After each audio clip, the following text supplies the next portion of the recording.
Baik, Assalamualaikum warahmatullahi wabarakatuh. Pada kesempatan kali ini, kelompok kami akan mempresentasikan mengenai analisis presentasi dari Steve Jobs tahun 2005. Anggota kami beranggotakan Melana Cahyani, Nanda Tiara, Firza Zahra, dan saya sendiri, Widya Puspadewi. Baik, pada kesempatan kali ini kami akan memaparkan mengenai komunikasi verbal, komunikasi nonverbal, knowing your audience, lalu komunikasi efektif, lalu keterampilan presentasi yang efektif, selanjutnya yaitu membangun rasa percaya diri, selanjutnya merencanakan materi presentasi, selanjutnya membuat media presentasi, dan terakhir yaitu mengenai kredibilitas dan persiapan penampilan dan presentasi. Baik, selanjutnya akan langsung disampaikan oleh teman saya. Yang pertama ada komunikasi verbal. Nah, apa sih komunikasi verbal itu? Definisi dari komunikasi verbal ini sendiri adalah penggunaan suara dan kata-kata dalam sebuah bahasa untuk menciptakan makna kepada lawan bicara. Dalam video yang kami analisis ini, Steve Jobs sebagai komunikator menyampaikan 3 cerita tentang kehidupannya untuk menciptakan motivasi untuk para fresh graduate untuk menentukan arah kehidupan mereka. Next. P dalam komunikasi verbal. Nah, yang pertama itu adalah verbal, yang berisi wawasan, diksi, dan majas. Sebagai salah satu tokoh pembisnis besar dari Amerika Serikat, Steve Jobs memiliki wawasan yang luas. Dalam pidatonya tersebut pun, Steve Jobs terlihat memaparkan pidatonya dengan tepat dan selaras untuk mengungkapkan gagasan sehingga diperoleh efek tertentu. Steve Jobs juga beberapa kali menggunakan majas dalam pidatonya dan memanfaatkan kekayaan bahasa untuk memperoleh efek-efek tertentu agar membuatnya semakin hidup. Nah, yang kedua itu adalah vokal. Nah, dalam vokal itu yang pertama ada sound. Nada bicara yang digunakan oleh Steve Jobs dalam penyampaian pidatonya adalah nada yang positif dengan tujuan agar lawan bicara mengetahui apa yang dimaksud di dalam pidato tersebut.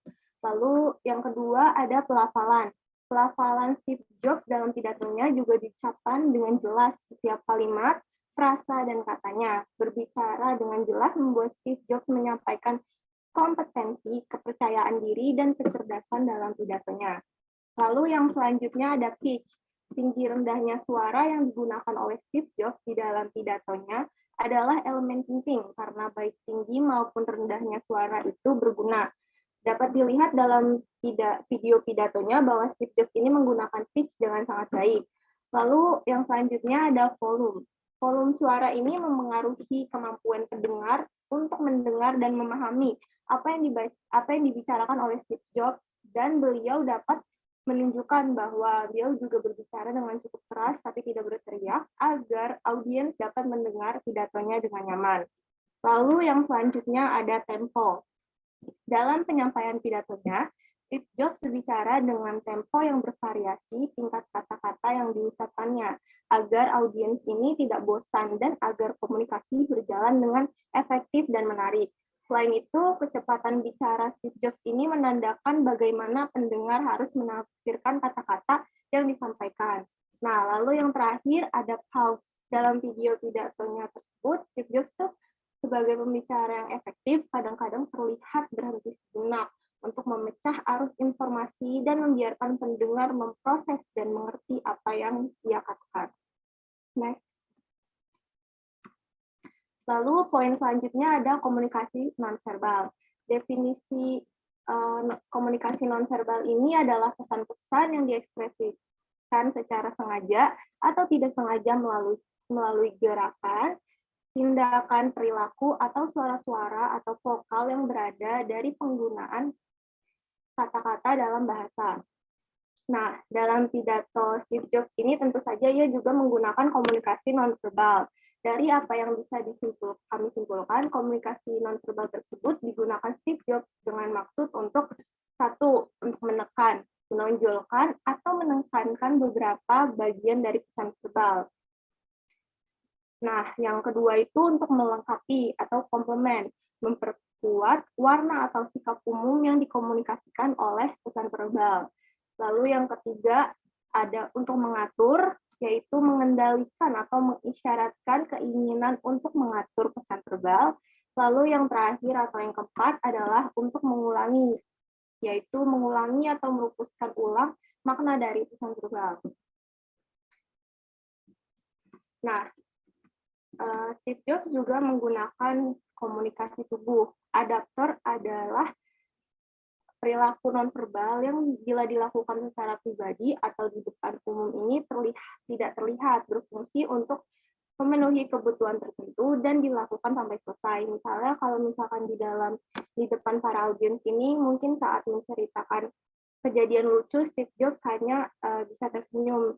Tapi kalau misalkan sedang sendiri, bisa saja Steve Jobs ini tertawa saat menceritakan kejadian-kejadian lucu yang dialaminya. Lalu selanjutnya ada komunikasi wajah. Bisa dilihat dari pidato Steve Jobs bahwa ada 3 hal atau cerita yang dia sampaikan. Pertama adalah bagaimana cara Steve Jobs bisa menghubungkan beberapa titik untuk bisa berjalan maju dalam kehidupannya. Kedua, cinta dan kehilangan. Steve Jobs menceritakan bagaimana ia dapat menemukan cinta sekaligus merasakan kehilangan di dalam hidupnya yang malah membuatnya semakin merasa tertantang untuk terus bergerak maju. Ketiga, ada kematian. Ia menceritakan bagaimana kematian menjadi salah satu aspek terpenting dalam kehidupannya.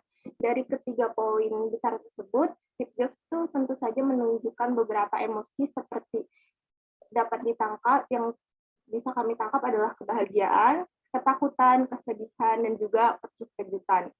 Gerakan wajah yang ditunjukkan Steve Jobs dalam video ini, inilah yang bisa mengomunikasikan macam-macam emosi yang terdapat di dalam penyampaian pidatonya. Lalu yang terakhir ada komunikasi mata.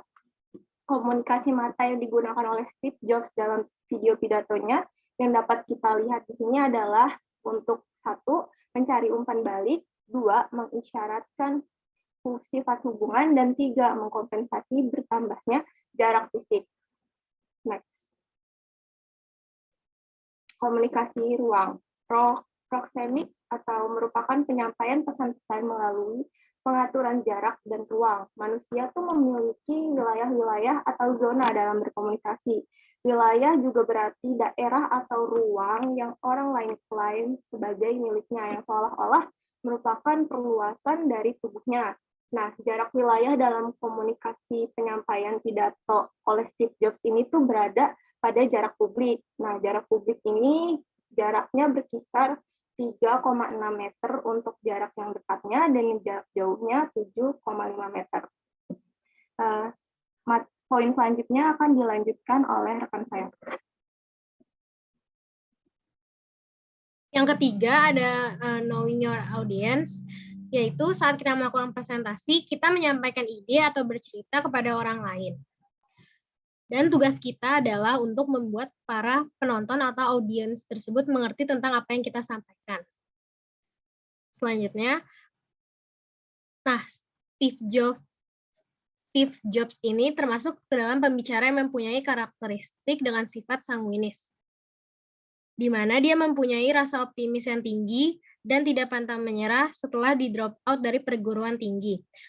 Lalu dengan penuh rasa ingin tahunya, ia mencoba berbagai macam kelas yang terlihat menarik. Cerita tersebut menginspirasi banyak orang, di mana dia yang awalnya mendirikan Apple, tetapi dikeluarkan dari perusahaan yang dia dirikan, tetapi dia terus berinovasi melalui perusahaan baru yang ia bangun, yaitu Pixar. Yang keempat ada komunikasi efektif, yaitu komunikasi efektif dapat berlangsung jika apa yang ingin pembicara sampaikan dapat dimengerti oleh audiensnya, di mana audiensnya tersebut memberikan sebuah simbol ataupun respon bahwa dia menangkap pesan yang disampaikan oleh si pemberi pesan. Berikut terdapat teknik dan bahasa tubuh yang diterapkan Steve Jobs saat pidato dalam video tersebut. Yang pertama, tersenyum. Senyuman membuat suasana menjadi lebih hangat dan akrab. Saat menyampaikan ceritanya, sesekali Steve Jobs melemparkan senyuman hangat kepada audiens. Meskipun materi yang diberikan cukup berat, senyuman bisa membantu menghidupkan suasana. Sesekali lempar gurauan-gurauan kecil yang membuat pidato lebih hidup. Yang kedua ada gestur tangan yang tidak berlebihan. yaitu tidak banyak melakukan pergerakan tangan sehingga tidak mengalihkan fokus para audiens sehingga audiens dapat memahami dan mengerti apa yang pembicara maksud. Yang ketiga ada memakai pakaian yang nyaman, yaitu meskipun memakai pakaian yang nyaman, kita harus menyesuaikan pakaian dengan situasi di mana pidato dilaksanakan. Steve Jobs memakai pakaian formal yang menyerupai toga di mana dia mengisi pidato di hari kelulusan para mahasiswa di kampus tersebut. Yang kelima, ada keterampilan presentasi yang efektif.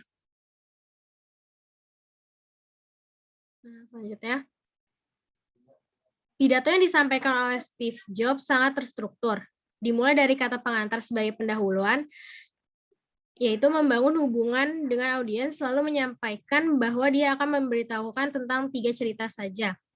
Steve Jobs menyampaikan ceritanya secara logis dan berurutan di mana cerita-cerita tersebut merupakan pengalaman hidupnya. Pada akhir pidatonya, ia juga memberikan kesimpulan untuk menyatakan kembali poin-poin dari ceritanya bahwa waktu kita itu terbatas. Jadi jangan sia-siakan dalam menjalani hidup orang lain dan jangan terjebak dengan hasil pemikiran orang lain serta yang terpenting memiliki keberanian untuk mengikuti kata hati dan intuisi. Selanjutnya, presentasi akan dilakukan oleh teman saya. Lalu yang keenam ada membangun rasa percaya diri. Membangun rasa percaya diri dapat dilakukan dengan cara membuat presentasi yang atraktif. Yang pertama, menguasai materi presentasi. Dalam menyampaikan pidatonya, Steve sangat menguasai materi yang ingin dia sampaikan. Tetapi ia berbicara mengacu pada teks yang ada di hadapannya. Lalu yang kedua, tersenyum pada audiens. Steve terlihat sekali tersenyum di hadapan audiens sehingga dapat membantunya terhubung dengan audiens. Lalu yang ketiga, perkenalan. Steve memulai pidatonya dengan memperkenalkan dirinya terlebih dahulu kepada para audiens dan mengucapkan terima kasih karena telah mengundangnya dan juga menyampaikan bahwa ia akan bercerita tentang 3 cerita yang akan disampaikan olehnya selama berpidato. Lalu yang keempat, berbicara dengan lantang. Steve berbicara dengan tempo yang teratur sehingga membuat pesan yang disampaikan dapat disimak baik oleh audiens dan mudah dimengerti. Selanjutnya, yang ketujuh, merencanakan materi presentasi. Tetapkan tujuan. Tetapkan tujuan ini, tujuan dari pidato yang disampaikan oleh Steve yaitu untuk memotivasi dan juga untuk memberikan informasi berdasarkan pengalaman-pengalaman hidupnya. Tujuan presentasi sendiri adalah transformasi, yang prosesnya meliputi pertama beginning, pembukaan dapat berupa pernyataan, kutipan, pertanyaan, kisah, atau bahkan sebuah humor. Lalu yang kedua, core transformation, yang berupa mengubah cara pandang atas suatu hal, menjelaskan sesuatu lebih dalam, mengenalkan konsep baru, mengubah relasi audiens atau suatu topik. Lalu yang terakhir, berikan kesimpulan yang akan diingat terus oleh audiens. Lalu selanjutnya akan dilanjutkan oleh rekan saya. Baik, selanjutnya yaitu membuat media presentasi, yaitu yang mana pengimplementasian materi dalam suatu media. Baik. Seperti yang dapat dilihat pada video yang ditampilkan, pemaparannya tidak menggunakan media presentasi sama sekali, seperti contohnya PowerPoint. Pemapar mempresentasikan secara langsung seperti dalam bentuk pidato. Namun, ada pun hal-hal yang tetap dapat kami identifikasi, yaitu mengenai poin-poin yang disampaikan. Steve menyampaikan poin-poin secara rinci, yang mana menyebutkan alur pidatonya mengenai 3 cerita yang akan disampaikan, yaitu mengenai cerita pertama tentang menghubungkan titik-titik kehidupannya, lalu yang kedua mengenai cinta dan kehilangan, dan cerita ketiga mengenai kematian. Lalu selanjutnya yang dapat diidentifikasi yaitu pesan yang disampaikan adalah pesan yang sesuai dengan pengalaman hidupnya, sehingga pesan yang dipaparkan terasa familiar. Juga hal lain yang mendukung adalah ketika ia membawa penggalan-penggalan quotes yang pastinya banyak diketahui oleh kebanyakan orang. Dalam hal ini, kami tidak menemukan kekurangan dalam sisi materinya, karena selama penyampaiannya, semua cerita mengalir dengan baik. Selanjutnya yaitu mengenai kredibilitas dan persiapan penampilan dan presentasi. Kredibilitas adalah persepsi orang lain, intinya tentang kepercayaan terhadap narasumber atau pesan pembicara. Bagaimana penonton akan lebih memberi perhatian dan pesan yang akan kita sampaikan melekat kuat pada penonton. Maka dari itu kredibilitas dianggap penting. Nah, pada hal ini, tentu sang pemapar pesan adalah orang yang amat sangat mempunyai kredibilitas yang sudah sangat baik. Maka tak perlu diragukan lagi, semua yang ada di tempat pastinya tertuju pada beliau. Hal ini terlihat pada video yang mana ketika kamera menyorot para hadirin yang ada, semua memperhatikan dengan baik. Juga hal ini dapat dilihat pada akhir pemaparan yang mendapatkan standing applause. Dalam hal ini, pesan-pesan yang dipaparkan begitu akurat karena berdasarkan cerita pribadi. Pesan-pesan yang disampaikan sangat jelas dan objektif. Hal ini dapat dilihat dalam paparannya ketika ia memberikan sebuah pernyataan, pasti dibarengi dengan penjelasan lanjutan atau sebuah contoh. Dalam pesan yang dipaparkan juga mengundang empati para hadirin. Semua cerita yang diceritakan mempunyai konsistensi yang begitu stabil, dan pada akhir cerita atau penyampaiannya, ia selalu menyimpulkan dan membuat beberapa penekanan. Dan dalam pemaparannya kali ini, ia juga menunjukkan rasa kepedulian kepada mahasiswa lulusan yang mana ia memberikan motivasi-motivasi melalui pesannya yang ia sampaikan. Selanjutnya, jika dilihat dari segi 3 Aristoteles, kelebihan atau daya tarik yang ia dapatkan ada pada tutur, postur, dan etis. Pada pemaparannya ini, ia menyampaikan dengan tutur yang jelas dan postur yang tegap. Namun, letak kekurangannya dalam segitiga Aristoteles ini terdapat pada antusiasme atau empati, atau yaitu emosionalnya. Dalam hal ini, tidak banyak penekanan kalimat yang membuat pembeda dengan kalimat lainnya. Juga tidak begitu banyak ekspresi yang diperlihatkan, sehingga menurut kami ini adalah salah satu kekurangannya. Selain itu, kekurangannya terdapat pada interaksi kepada audiens. Dalam pemaparannya ini, ia sangat fokus terhadap cerita-ceritanya sehingga interaksi terhadap audiens sangat kurang. Baik, itu saja yang dapat kami sampaikan. Lebih dan kurangnya mohon maaf. Wassalamualaikum warahmatullahi wabarakatuh.